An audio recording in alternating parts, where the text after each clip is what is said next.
حضرت ابو شریح الخزاعی رضی اللہ تعالی عنہ فرماتے ہیں خرج علینا رسول اللہ صلی اللہ علیہ وسلم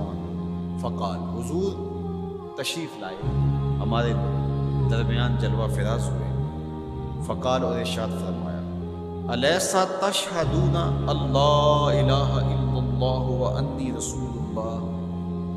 تم گواہی دیتے ہو کہ اللہ کے علاوہ کوئی معبود نہیں ہے اور میں اللہ کا رسول ہوں؟ قالوا بلا، سب نے کہا کیوں نہیں؟ یعنی مطلب کیا کہ میں جب اللہ کا رسول ہوں تو پھر جو کہہ رہا ہوں اس کو غور سے سنو۔ اب ذرا دیکھیے کہ حضور نے یہ کہہ کے ایسا ماحول پیدا کر کے کہا گیا، اب اس کہنے پہ قربان۔ حضور نے ارشاد فرمایا یہ اللہ کی کتاب قرآن مجید، اس کا ایک سرا تمہارے ہاتھ میں ہے، یعنی یہ اللہ کی لٹکتی ہوئی رسی ہے قرآن مجید، اور لٹکتی جو رسی ہوتی ہے اس کے دو سرے ہوتے ہیں نا، تو کہا اس کا ایک سرا اللہ کے ہاتھ میں ہے اور دوسرا سرا تمہارے ہاتھ میں ہے۔ اللہ اکبر۔ فتمسکوا، اس کو مضبوطی سے پکڑو۔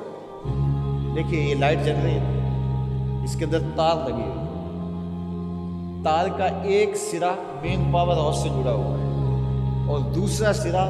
اس لائٹ سے جڑا ہوا ہے، تو اگر یہ دوسرا سرا مضبوطی سے یہ لائٹ پکڑ لے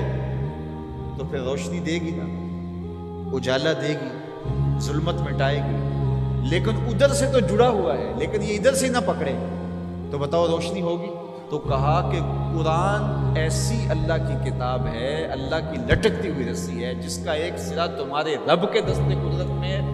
دوسرا سرا تمہارے ہاتھ میں ہے۔ فتمسکوا، کہا جوڑ مضبوط کر لو، پکی طرح سے اس کو پکڑ لو۔ جب پکی طرح سے پکڑ لو گے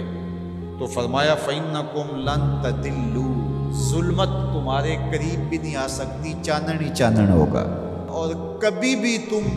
گمراہ نہیں ہو سکتے، کبھی بھی ہلاک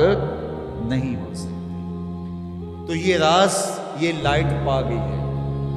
یہ راز یہ پنکھا پا گیا ہے کہ ایک سرا تو تار کا پاور ہاؤس سے جڑا ہے اور پورا کرنٹ آ رہا ہے، لیکن اگر ادھر سے اس کا کنیکشن کمزور ہو گیا تو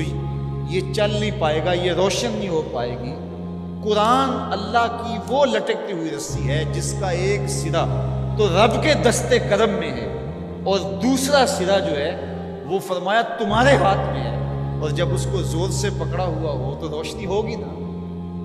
تو جب یہ تصور آتا ہے کہ یہ قرآن اللہ کی لٹکتی رسی ہے، حبل ممدود من السماء الى الارض، آسمان سے زمین کی طرف لٹکتی ہوئی اللہ کی رسی ہے، تو جب زور سے اس کو پکڑیں گے، مضبوطی سے تھامیں گے، ایقان کے ساتھ، یقین کے ساتھ تمسک کریں گے، تو پھر باطن میں چراغاں کیوں نہیں ہوگا، تو پھر کرنٹ کیوں نہیں آئے گا، پھر کیوں جو ہے وہ توانائی پیدا نہیں ہوگی، تو پھر تو ایک عجیب کیفیت پیدا ہوگی نا کہ یہ وہ قرآن ہے جس کا ایک سرا رب کے دست کرم میں اور ایک سرا ہمارے ہاتھ میں ہے۔ کتنی خوبصورت میرے حضور نے مثال دی، تو اس سے ہدایت ہی ہدایت، نور ہی نور اور روشنی ہی روشنی نصیب۔